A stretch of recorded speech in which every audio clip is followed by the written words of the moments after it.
A few days ago on Instagram, I asked you guys what's preventing you from making offers and getting your first deal. I got a lot of responses and I have videos planned for most of them, but there was one that really grabbed my attention and that I want to speak about first. This person said that their biggest problem was being taken seriously by agents and cash buyers. Now, if you're new to wholesaling real estate, or maybe you've done a couple of deals like myself at this point, you probably know that it can be tough to really get that credibility and be respected and taken seriously as a beginner. And if you're looking to wholesale on-market deals like I am, it doesn't make it any easier when you come across listings like this. I understand that there's kind of like this king of the jungle battle going on between real estate agents and wholesalers, and that's another topic for another video. But today I want to share some stories from my own experience, as well as give you 5 actionable things you can start doing today that are going to help you be taken more seriously by agents, cash buyers, and maybe even your friends or family when you're trying to explain to them what you're doing. By the way, if you're new here, my name is Lili, and this channel is where I document my real estate investing journey and bring you guys along with me. So if you're interested in getting started in real estate or just having a community to tap into as you kind of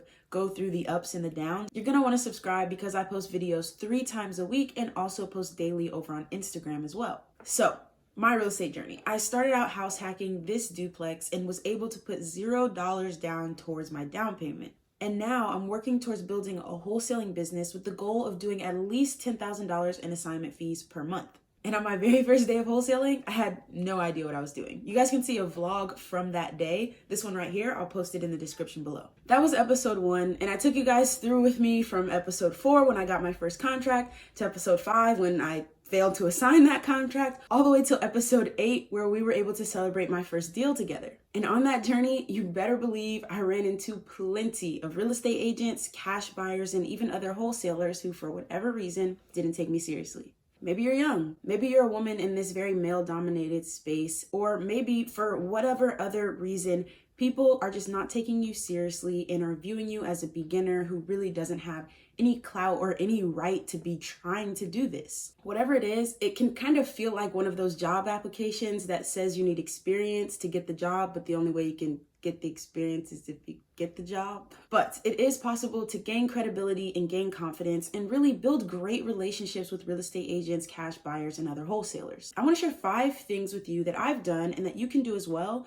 And it's really got me to the point where I have real estate agents texting me every week, bringing me new deals. I have cash buyers who have given me their exact criteria and are looking to buy 5 to 10 properties a month. So anything I can get that meets that criteria, they'll immediately take a look at. And overall, just increase my confidence as a new wholesaler that I'm on the right path and I can keep pushing towards that goal of financial freedom. So stay tuned for all 5 of these steps because they work together and they build on each other, and I'm gonna challenge you to start implementing them today. The first thing you're gonna wanna do is test yourself by asking, do I know enough to explain what I'm doing to someone in 30 seconds or less? If you can communicate a basic overview of wholesaling real estate to someone who doesn't already know what it is, maybe they don't even know what real estate investing really is, well then you're on the right track. If it takes you more than 30 seconds or you stumble at a certain point where you're not really able to explain what's supposed to happen next, like how to find a buyer or what an assignment contract actually is, then that uncertainty is probably coming across either in your tone of voice or what you're saying when you're talking to cash buyers or investors, and that's causing them to have less confidence in you. But that's okay. If you go out today and grab a friend or a sibling or a parent and just tell them, sit down and listen, I'm gonna explain something to you, and you realize what areas of that process you're stumbling over, that just gives you a heads up of the parts of the system that you need to spend more time on. So take note of those areas and then move on to the second step, which is to do more research. A few days ago, I sent a property to a buyer and he responded by saying that he was gonna do a BPO and would get back to me. I had absolutely no idea what a BPO was, but I responded by saying like, okay, sounds good.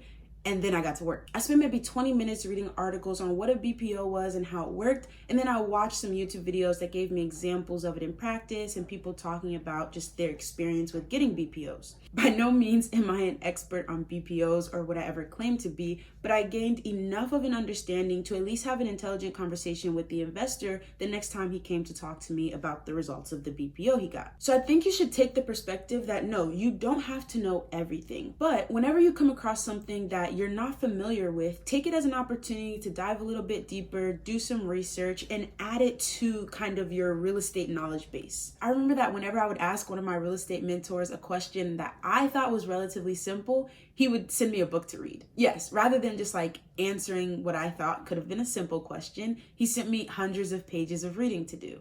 But guess what? The book answered my question. And more importantly, it gave me a deeper understanding and more context around my question, as well as gave me, some information for questions that I didn't even know to ask. So even though I thought he could have responded with just a text message or an email, it was actually better for my knowledge and credibility to dive a little bit deeper so that I can speak with confidence and in turn be taken more seriously. So after digging a little bit deeper, the next thing I recommend you do is to practice each step. Don't get frozen with analysis paralysis or information overload and feel like you have to tackle the entire wholesaling process at once. There are a lot of components and a lot of steps to find a distressed property, to contact the owner or the agent, and then move that property all the way until the title company gives you the assignment check. And thinking of it that way can be overwhelming. Try to break it up into chunks and think about what chunks you're least comfortable with and then just practice those. For example, maybe you stumble through your first call with a real estate agent and they respond by telling you they don't want to work with a wholesaler.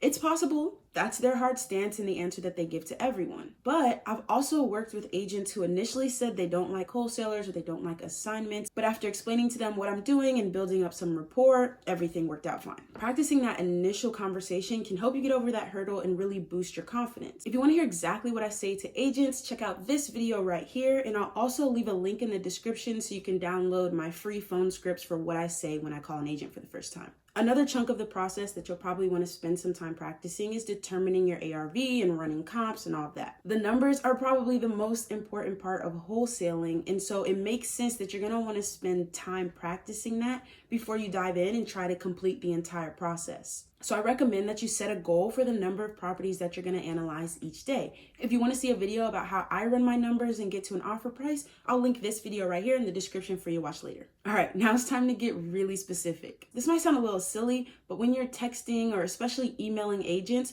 don't do it from your college email address that's like bubblegirl91 or ilikecars@hotmail.com. Create a simple, professional sounding email address that you'll only use for your real estate business. And when you're communicating with people, use the typical email greetings and signatures, and make sure to spell check your emails so you don't send them out with a bunch of typos, because those things can cause people to take you less seriously. And as a bonus tip, I think you should get a Google Voice number and make sure that's included in the signature of all of your emails. I like using Google Voice because 1, everybody doesn't need my personal cell phone number, and 2, it makes sure that your area code matches the market where you're investing, because people are more likely to text you back, people are more likely to answer the phone when it's a local number. And even if you've done all this, there's still one more thing I want you to add to the formula, and that's using your body language to portray confidence, even if the other person can't see you. A lot of your business is actually going to be run over the phone, and so having good phone skills is crucial. And phone skills isn't something where you just have it or you don't. It's absolutely something you can learn and get better at over time.